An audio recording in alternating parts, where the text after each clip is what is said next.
Are you an Asian living in between two worlds, the Eastern and Western culture, and you're divided in which one you listen to and do? Well, all my life, despite being born in a tropical island here in Taiwan, I've grown up in Costa Rica, that's Central Latin America there. And then I moved later on to Canada, which is North America. So I do speak Taiwanese, Mandarin, Spanish, and English. I learned a little bit of French.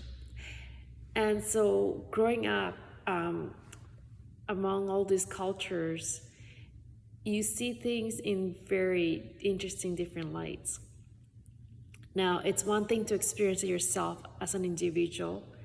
It's quite another thing as a mother with two young kids to bring them up and be trained in the Western world about independence, about happiness, about doing things for yourself with self-care. And then, moving them back here as Canadians to grow up in Taiwan, and then they're taught about doing for the collective good, for the community, filial piety, to obey and listen, be seen but not heard, and have lots of respect towards the elders.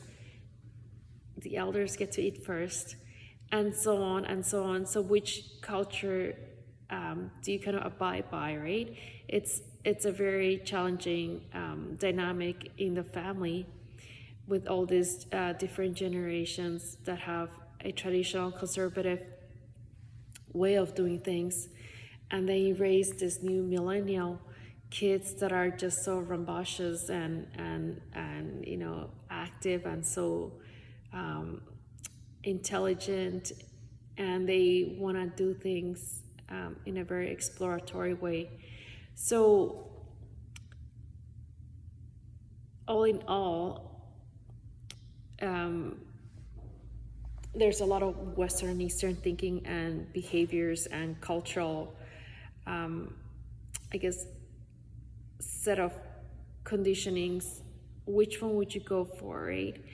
At the end of the day, I think it's to pick the best out of both worlds and what works best for our own spirit in this journey in our life.